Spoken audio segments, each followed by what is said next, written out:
The very word secrecy is repugnant in a free and open society, and we are, as a people, inherently and historically opposed to secret societies, to secret oaths, and to secret proceedings. We decided long ago that the dangers of excessive and unwarranted concealment of pertinent facts far outweighed the dangers which are cited to justify it. Even today, there is little value in opposing the threat of a closed society by imitating its arbitrary restrictions. Even today, there is little value in ensuring the survival of our nation if our traditions do not survive with it. Could you stop it just for a second, please? I just want to point out something that I said last time, in which I'm saying frequently. One of the things we need to do as American people is embrace our traditions. This is a very critical speech. It's a timeless speech. And when I listen to it, I feel as if I am actually listening to JFK give it, because its relevancy is just as important today as it was in the early 1960s. What JFK is saying is he opposes any kind of secrecy or secret societies, which means our security state or secret esoteric occult organizations, which may develop and wield tremendous influence, but in an occult and hidden way. What Kennedy is saying is we need a completely open and transparent politics, which is the same thing that Gandhi was saying, truth and nonviolence. Please continue.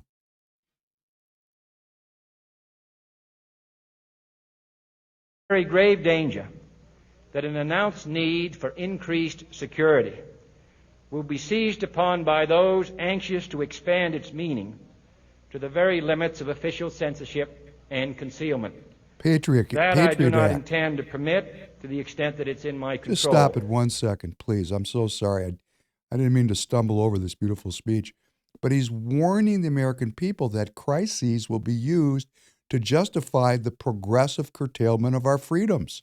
And the sine qua non, the highest expression of that, was the Patriot Act, which was passed in our Congress in the early part of the 2000s, right after 9/11, which allowed for the kind of secrecy and secret keeping and surveillance which Kennedy was railing against in this speech. So it took about 42 years from when Kennedy put down this marker to when it was completely overthrown. Please continue.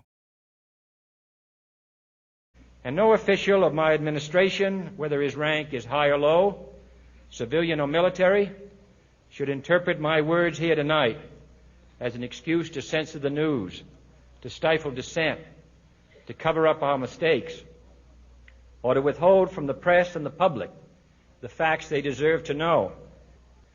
For we are opposed around the world by a monolithic and ruthless conspiracy that relies primarily on covert means for expanding its sphere of influence, on infiltration instead of invasion, on subversion instead of elections, on intimidation instead of free choice, on guerrillas by night instead of armies by day. It is a system which has conscripted vast human and material resources into the building of a tightly knit, highly efficient machine that combines military, diplomatic, intelligence, economic, scientific, and political operations. Its preparations are concealed, not published. Its mistakes are buried, not headlined. Its dissenters are silenced, not praised. No expenditure is questioned, no rumor is printed, no secret is revealed. No president should fear public scrutiny of his program, for from that scrutiny comes understanding, and from that understanding comes support or opposition, and both are necessary. I am not asking your newspapers to support an administration, but I am asking your help in the tremendous task of informing and alerting the American people. For I have complete confidence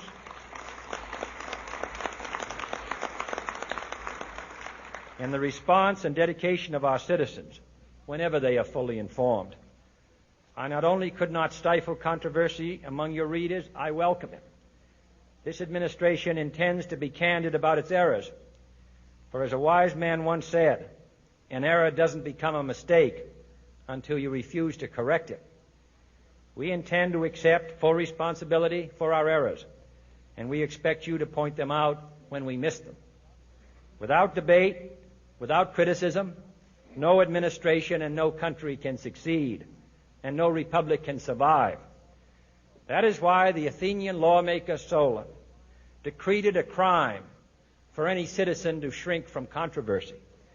And that is why our press was protected by the First Amendment, the only business in America specifically protected by the Constitution, not primarily to amuse and entertain, not to emphasize the trivial and the sentimental, not to simply give the public what it wants, but to inform, to arouse, to reflect, to state our dangers and our opportunities, to indicate our crises and our choices, to lead, mold, educate, and sometimes even anger.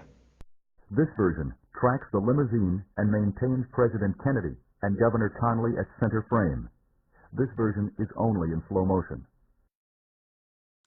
You know, I'm playing the assassination, the Zapruder film of the assassination of Kennedy a second time because it's such a critical linchpin in the psychology of all the people that are alive in the world today and that are alive here in the United States. We were actually manipulated heavily, and as we talked about previously, there was a Warren Commission that came right after this assassination and proved that it was a lone gunman and that there was a, single bullet that zipped around the car. They called it the magic bullet. We were so, and I was I was part of it. We were so interested in believing that we could trust our government that we just believed a complete lie when the evidence is right before our eyes. In other words, we didn't believe our own eyes. This is the power of the secret societies. Because the secret societies, these people are highly trained. These people are like the priests or the dark priests of our government or of the world. They know how our brains work. They know how our hearts work. And rather than seek to bring about greater well-being and greater peace and prosperity amongst the people, they actually exploit our humanity and use it against us. And this president stood up in front of the world and attacked the secret societies. He attacked them. He said that they were antithetical to American values, that any value or benefit that they generate for our society are outweighed by the price that is paid. This was such a radical vision. It is a Gandhi-esque kind of vision about truth and nonviolence. And for whatever reason, and I'm not going to sit here and litigate this assassination from a poetic perspective, from the perspective of the poet. He stood up against the machine and he was cut down by the machine.